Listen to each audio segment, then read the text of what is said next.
Allez, salut dans l'ensemble, on se retrouve aujourd'hui pour le tuto 43 intitulé Créer un data frame dans le logiciel RStudio. Avant de suivre le tuto 43, rassurez-vous vraiment d'avoir parcouru l'appel de cette formation, c'est-à-dire du tuto 1 au tuto 42. Tuto 1 intitulé Télécharger et installer le logiciel RStudio jusqu'au tuto 42.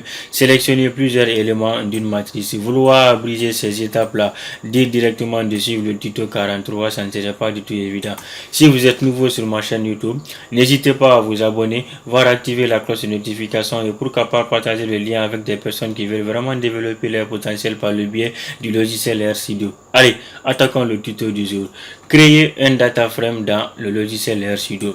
Nous avons déjà vu dans le tuto précédent comment créer une variable, comment créer un vecteur, comment créer un facteur, comment créer une matrice tout en les définissant.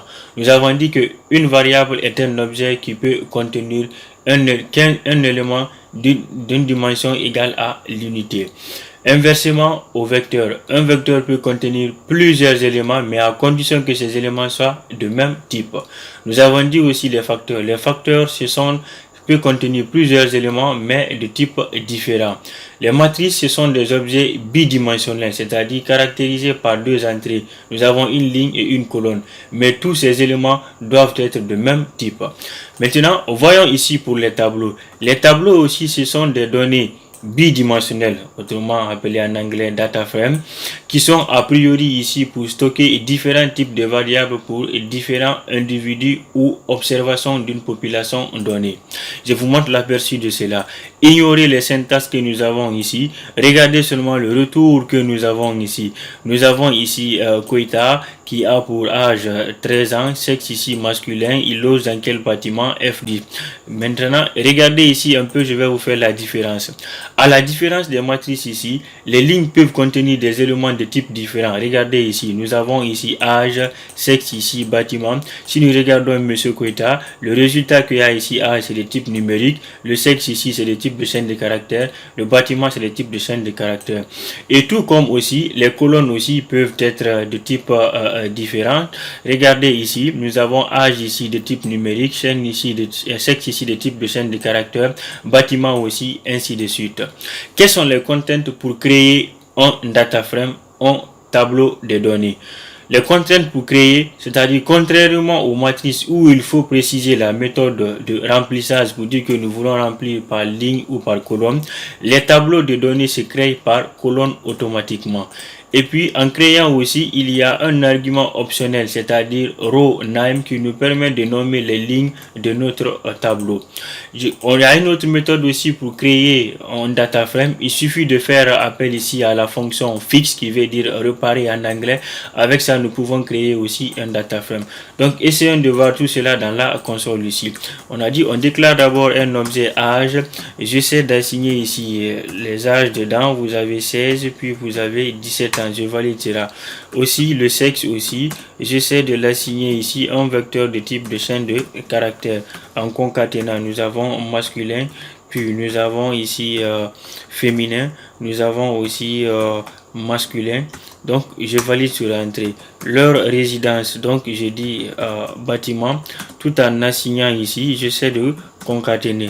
Leur résidence ici, nous avons F13, puis nous avons G4, nous avons G4 ou G3 alors, puis nous avons aussi D2. Je valide sur entrée.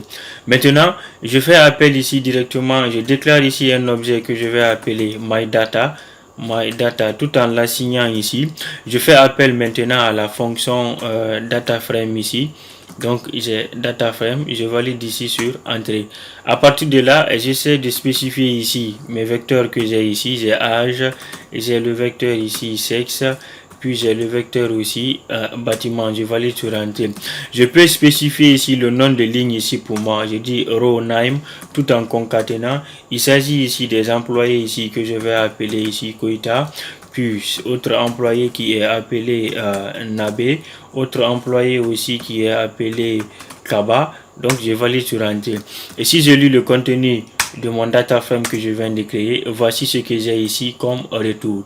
Regardez la différence. Ça ressemble a priori ici à une matrice. Mais regardez, les colonnes ici, âge et sexe ici, sont pas de même type. Donc cela nous permet de différencier. Il y en a autre méthode aussi pour créer les data frames. Donc je peux dire ici cette fois-ci data 1. J'essaie de l'assigner en faisant appel ici à la fonction ici data frame. Donc data frame sans spécifier quelque chose ici comme argument, je valide sur entrée. Et si je lis ici le contenu de ma matrice, c'est-à-dire je dis data, ce que je viens de créer tout à l'heure, je dis data t, ta. J'ai ici my data, je change ici la syntaxe qui est là, je voulais plutôt dire ici my data. Donc je valide ici sur my data, je tape cela. Maintenant si je lis ici le contenu de mon data frame que j'ai créé ici, my data, vous allez voir que le contenu ici il n'y a rien. Mais je peux faire appel à quoi ici? À la fonction fixe, je valide cela, je spécifie qui m'a donné pour dire my data, je tape sur entrée, voici ce que j'ai ici. À partir de là je peux remplir. Donc je spécifie ici le nom de colonne ici, je dis que là c'est âge pour moi. Je tape sur entrée, il s'agit de type numérique, donc je valide cela. Ici j'ai quoi? Le type ici c'est sexe, le type de chaîne de caractères, donc je valide cela. Ici le type ici ça va être quoi? Leur résidence, donc je dis bâtiment, je valide cela. Je peux spécifier ici l'âge, je dis 13, puis vous avez ici 15, j'ai 16, le sexe ici j'ai masculin, féminin, masculin, je tape ici, je dis masculin, là je tape féminin. Et puis leur résidence, vous avez G12, vous avez G12 encore, vous avez H4, G12, puis là aussi H4, je valide sur entrée et je ferme cela. Si je lis cette fois-ci le contenu de mon data frame que je viens de créer, my data, regardez ce que j'ai ici, c'est effectivement ce que je viens de créer, mais uniquement je n'ai pas renommé ici les lignes. Donc vous avez les deux méthodes ici pour créer un data frame.